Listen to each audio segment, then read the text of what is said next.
औज़ुबिल्लाहिमिनश्शैतानिर्रजीम बिस्मिल्लाहिर्रहमानिर्रहीम। अस्सलाम वालेकुम स्टूडेंट्स। आज का जो लेक्चर है वो है जी यूएमएल डायग्राम के ऊपर। और इसके अंदर आपके डिफरेंट डायग्राम्स हैं। Use case diagram, sequence diagram, activity diagram, class diagram. आज का जो हमारा टॉपिक वो है यूएमएल के ऊपर कि यूएमएल क्या है, और यूज़ केस डायग्राम के अंदर कुछ चीज़ें पढ़ेंगे। तो आप अगर फर्स्ट टाइम आए हैं तो चैनल को लाजमी सब्सक्राइब कर लीजिएगा, और अगर आप पहले से मौजूद हैं तो आप काइंडली वीडियो पूरा देखा करें और चैनल को भी शेयर कर दें, ठीक है, ताकि मुख्तलिफ जो स्टूडेंट्स हैं उनके लिए आसानी हो जाए। उनको ये अगर कोई सवालात इनसे रिलेटेड अगर करने हो तो वो पूछ सकते हैं। तो इंतज़ार आपको नहीं कराते ज़्यादा, ठीक है जी। तो हमारा टॉपिक है 1.5। हमने इससे पहले पढ़ लिया था।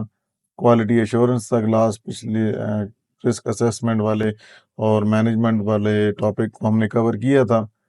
तो आज हमारा है जी graphical representation of software system. जो आप सॉफ्टवेयर बनाते हैं, सॉफ्टवेयर डेवलप करते हैं, उसको ग्राफिकल से मुराद ये है तस्वीर शक्ल में, इमेजेस की फॉर्म में ज़ाहिर करके दिखाते हैं। जो भी सॉफ्टवेयर सिस्टम काम कर रहा होता है तो उसकी फंक्शनैलिटी को हम इमेजेस की फॉर्म में दिखाते हैं।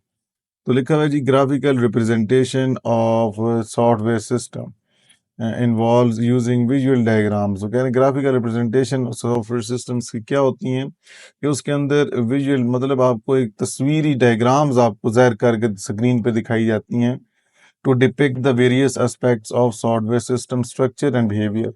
इस जुमले का मतलब ये है कि सॉफ्टवेयर का जो स्ट्रक्चर है कि वो सॉफ्टवेयर किस तरह काम करेगा, बिहेवियर से मुराद उसकी फंक्शनैलिटी कि वो सिस्टम किस तरह काम कर रहा है, उस सिस्टम के अंदर डिफरेंट पार्ट कंपोनेंट्स मॉड्यूल्स किस तरह एक दूसरे के साथ इंटरेक्ट कर रहे हैं, उसको डायग्राम्स की शक्ल में ज़ाहिर करके दिखाया जाता है। दिस अप्रोच, ये जो हम ग्राफिकल रिप्रेजेंटेशन दिखाते हैं, इस अप्रोच की बात कर रहा है कि this approach helps in simplifying complex systems. Simplifying complex system वो होते हैं जो बहुत लार्ज होते हैं, जिनके अंदर बहुत ज़्यादा डिफरेंट मॉड्यूल्स या डिफरेंट पार्ट्स होते हैं जो डिफरेंट कंपोनेंट्स से मिलके बने होते हैं। जो लार्ज सॉफ्टवेयर होते हैं उसे हम कहते हैं कम्प्लेक्स सिस्टम्स।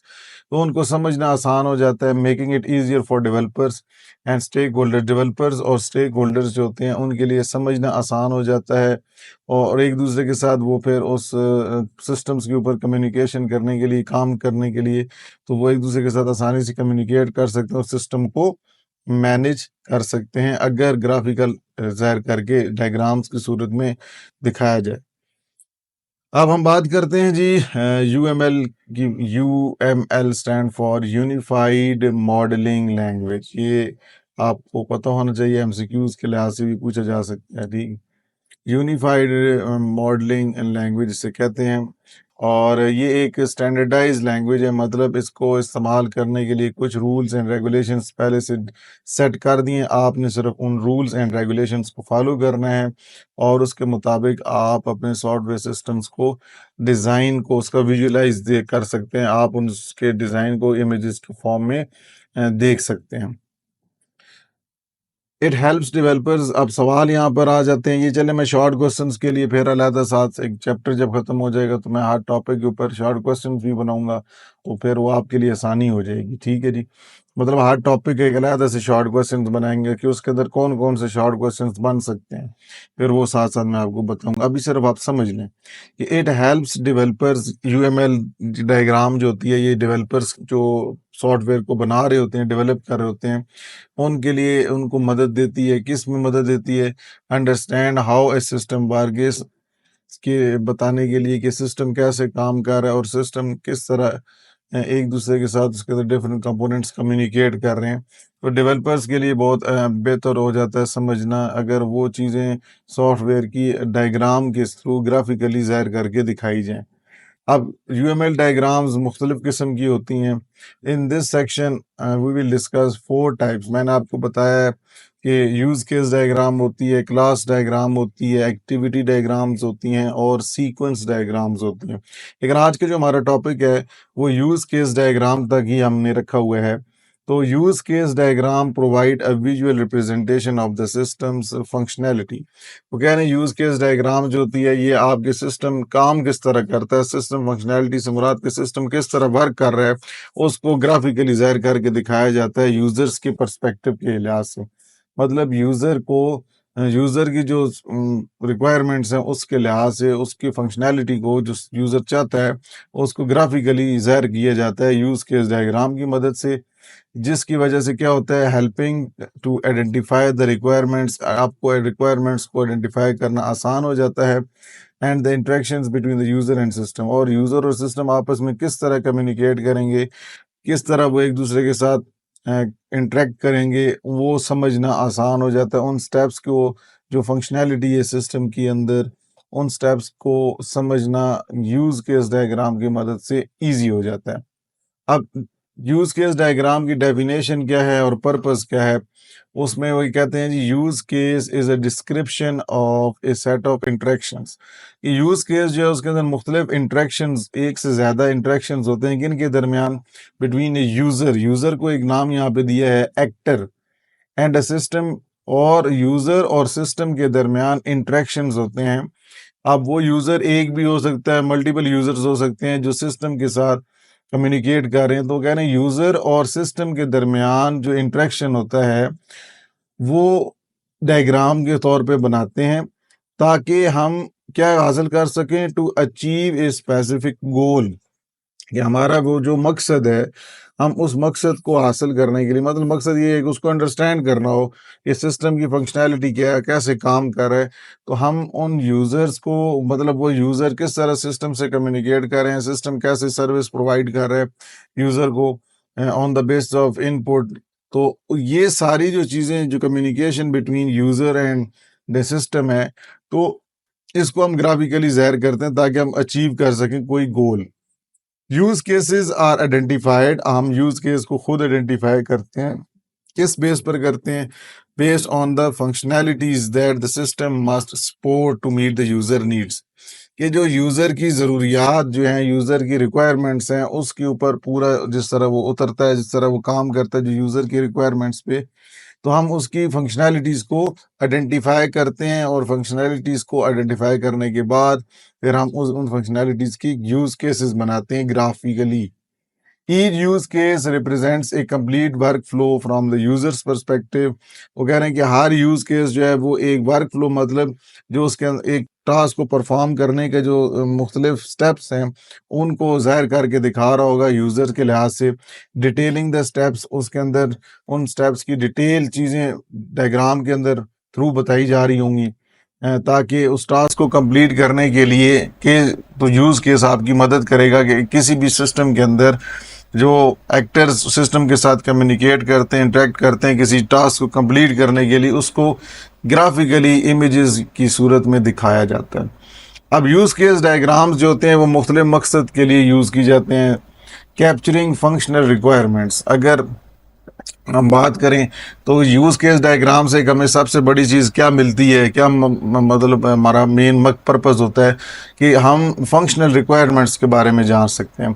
मतलब they help in identifying and documenting the functional requirements of the system. हमें सिस्टम की हम आइडेंटिफाई क्या कर लेते हैं कि सिस्टम क्या काम कर रहा है, सिस्टम की मेन फंक्शनैलिटी क्या है, जिसकी बेस पर उसकी परफॉर्मेंस देखी जाएगी कि वो किस तरह काम कर रहा है, क्या वो रिक्वायरमेंट्स के मुताबिक काम कर रहा है, वर्क कर रहा है प्रॉपरली, या उससे अगेंस्ट है। तो ये चीज़ें हम फंक्शनल रिक्वायरमेंट्स रिकॉर्ड करते हैं, इसकी मदद से हमें ये फ़ायदा होता है, हमें इन फंक्शनल रिक्वायरमेंट्स का सिस्टम के बारे में पता चल जाता है।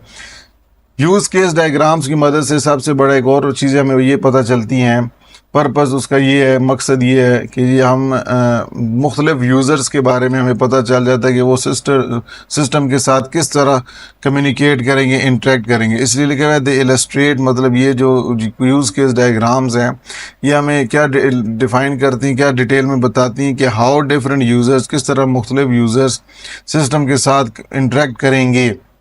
तो वो मल्टीपल यूज़र्स की आपस में सिस्टम के साथ इंटरेक्शन जो है वो भी हम यूज़ केस डायग्राम से बेहतर समझ सकते हैं।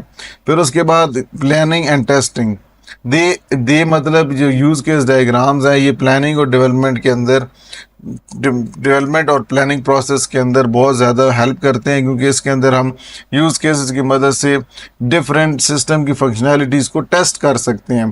ठीक है, एक तो प्लानिंग के अंदर ये होता है कि हम जो डेवलपमेंट प्रोसेस जो है उसको किस तरह हमने चलाना है, फिर उसके बाद जो उसकी सिस्टम की फंक्शनैलिटी है उसको वन बाय वन हम यहाँ पे उसकी फंक्शनैलिटीज़ को टेस्ट करते हैं with the help of use case diagrams. ठीक है जी। अब ये तो हो गया जी आपका यूज़ केस डायग्राम्स के पर्पस क्या है। यूज़ केसेस को आइडेंटिफाई कैसे करते हैं। अगर आपको कोई सवाल आ जाए जो कि आपके एक्सरसाइजेज में मौजूद भी हैं, या अगर आपको एक सिनेरियो बेस्ड सवाल आ जाए तो उसके अंदर आपको कहा जाए कि यूज़ केस डायग्राम बनाए, तो यूज़ केस डायग्राम बनाने से पहले हमें पता हो कि यूज़ केस डायग्राम बनाते कैसे हैं। तो इसलिए लिखा हुआ है the process of identifying use cases involved several step. अब यूज़ केस को आइडेंटिफाई करने के लिए आपको मुख्तलिफ स्टेप्स यहाँ दिए गए हैं कि आपने इस तरह परफॉर्म करना है। सबसे पहले आपने कोई भी अगर कोई सिनेरियो आपको दिया जाता है तो उसके अंदर आपने अगर यूज़ केस डायग्राम बनानी है तो आप सबसे पहले आइडेंटिफाई करेंगे एक्टर्स कौन से हैं उसमें।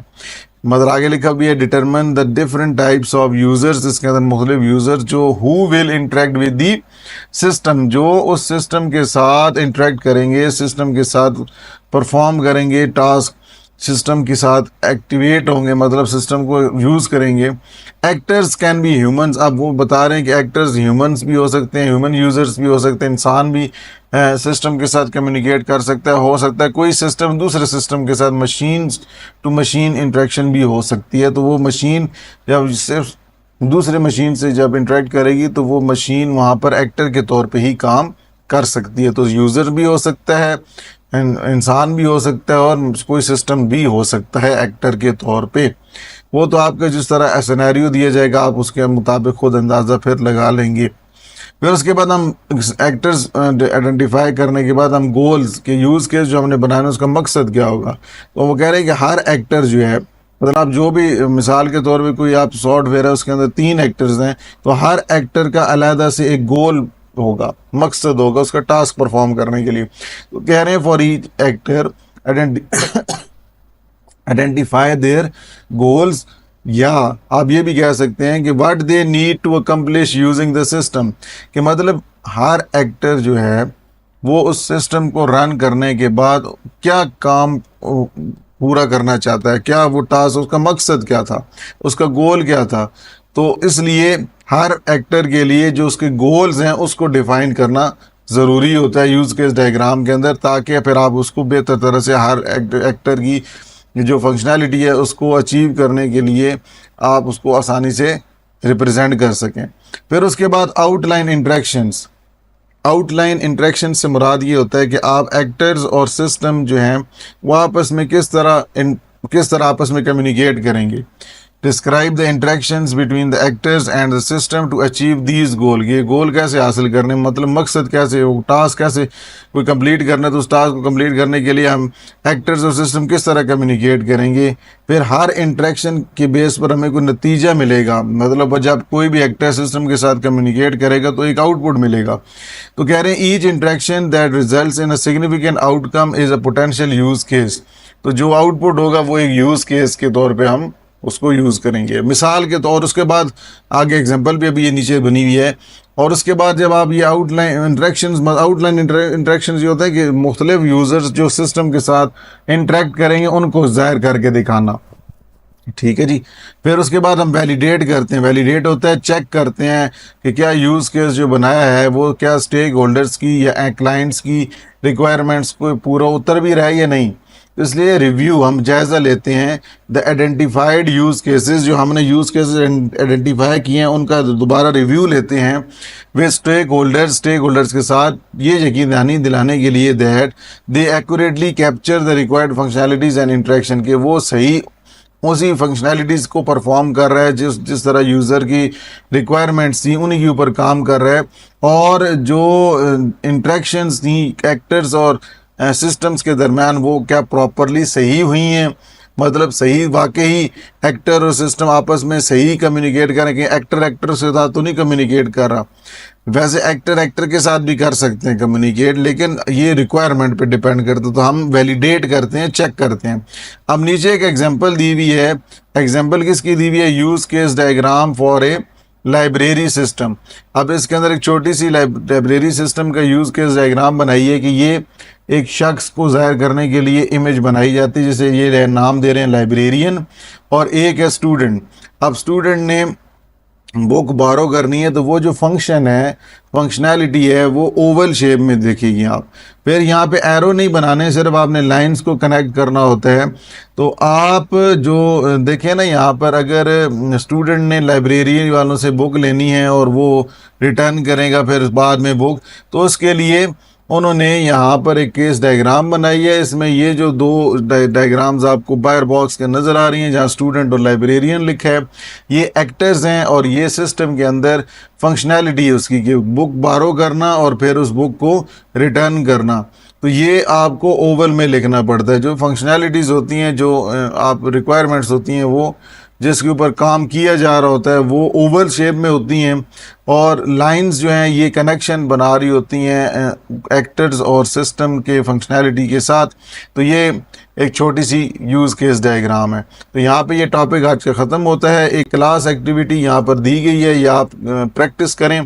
प्रैक्टिस क्या करनी है, उसमें ये लिखा गया है कि एक स्टेटमेंट आपको इसी तरह के सवाल आते हैं कि imagine you are designing an online shopping platform, कि आपने कोई एक ऑनलाइन शॉपिंग के लिहाज से एक वेबसाइट है, वहाँ पे आप ये अज्यूम करें क्या कि the platform allows customers to browse product. अब प्लेटफॉर्म जो है एक वेबसाइट है, उसके अंदर प्लेटफॉर्म ये समझ लें एक वेबसाइट है जिसके ऊपर कस्टमर्स को ये इजाज़त दी गई है कि वो प्रोडक्ट्स को ढूंढें और उन प्रोडक्ट्स में से जो उनको चाहिए वो अपने कार्ट के अंदर शामिल करें एंड मेक परचेज, और फिर उनको ख़रीदें। एडिशनली इसी तरह उन्होंने साथ साथ और बताया कि the platform includes feature for administrators to manage product listing, कि वो जो वेबसाइट होगी उसके अंदर एडमिनिस्ट्रेटर की भी खसूसियात हों, मतलब वो भी क्या करें, उसकी प्रोडक्ट्स की लिस्टिंग बनाए, मतलब जो प्रोडक्ट्स हैं उसकी लिस्टिंग करें। फिर उसके बाद जिन्होंने प्रोसेस किए हैं ऑर्डर्स, जिनको उन ऑर्डर्स के ऊपर प्रोसेसिंग करे, हैंडल करे कस्टमर की इंक्वायरीज़, मतलब कस्टमर को अगर कोई शिकायत है, कोई मसला है, तो उनको इंक्वायरीज़ को, उनकी क्यूरीज़ को पूरा करें। There is also a feature for delivery personnel to update. फिर उसके बाद एक और भी वो कह रहा है कि आप जो केस डायग्राम बनाएंगे उसके अंदर एक और केस डायग्राम आपने बनानी है कि जो प्रोडक्ट आपने बाय करने के लिए गई है, तो वो जब डिलीवर हो जाए तो वो स्टेटस ऑफ डिलीवरी भी ज़ाहिर करके दिखाए। तो इस तरह की आपने एक डायग्राम बनानी है। अब यहाँ पर देखें, उसने कहा कि जी इन दी अबव क्लास एक्टिविटी, ये जो ऊपर क्लास एक्टिविटी है, you can compare your findings with the following. आपने खुद एक्टर्स को आइडेंटिफाई करना है। अब देखें, उसने नीचे बता दिए कि इस तरह के सवाल आएगा और इस तरह फिर आपको आइडेंटिफाई करने होंगे। तो ये देखें, उसने एक्टर्स क्या थे, एक कस्टमर था, एक एडमिनिस्ट्रेटर था और एक डिलीवरी वाला। तो वो तीन एक्टर्स हो गए। अब यूज़ केस क्या क्या बन सकते हैं, कस्टमर ब्राउज प्रोडक्ट्स, ठीक है, ब्राउज करेगा प्रोडक्ट्स, फिर वो आइटम्स कार्ट में डालेगा, फिर वो परचेज करेगा, फिर एडमिनिस्ट्रेटर क्या करेगा, प्रोडक्ट लिस्टिंग बनाएगा, ठीक है जी, फिर उसके बाद प्रोसेस करेगा ऑर्डर्स को, फिर उनकी क्यूरीज़ को हैंडल करेगा, फिर उसके बाद आखिरी हमने कहा कि जो डिलीवरी स्टेटस है वो भी बताना है कि जो यूज़र ने कार्ड के अंदर शामिल किया था बाय करने या बाय कर लिया था, क्या वो उसको प्रोडक्ट डिलीवर होगी या नहीं। तो ये इसके यूज़ केसेस बनेंगे। अब इसको आपने डायग्राम्स की फॉर्म में खुद बना के मुझे बताना है कि आपसे ये डायग्राम बनी है या नहीं बनी। तो इंशाल्लाह यहाँ पे जो है आपको एक्सरसाइज में यूज़ केस डायग्राम्स मैं बना दूँगा, आपको दिखा भी देंगे एक्सरसाइज में सारी परफॉर्म करके। तो यहाँ पे टॉपिक ख़त्म होता है जी। इंशाल्लाह कल फिर क्लास डायग्राम्स को स्टडी करेंगे। तो अगर आपको वीडियो पसंद आई है तो वीडियो को लाइक कर दीजिएगा, एक हौसला हो जाता है, हौसला अफजाई मिलती है। और वीडियो को पूरा देखा करें। कुछ चीज़ें जो होती हैं वो मैं वीडियो के अंदर बता देता हूँ, जो आपने पूछने वाली होती हैं, आपने पूछनी होती हैं, लेकिन अगर वो वीडियो में ना भी मौजूद हो तो आप फिर भी कमेंट्स में पूछ सकते हैं, ठीक है जी। और लाजमी लाइक भी किया करें, लाइक करने से भी एक बेनिफिट मिलता है, ज़ाहिर सी बात है, हमें एक सपोर्ट मुझे मिल जाती है। तो जब मैं इतनी गर्मी में आपके लिए वीडियो बना रहा हूँ तो आप कम से कम लाइक और या सब्सक्राइब लाजमी कर दें, ठीक है जी। इंशाल्लाह नेक्स्ट वीडियो में मिलते हैं, दुआ में याद रखिएगा। अल्लाह हाफिज़।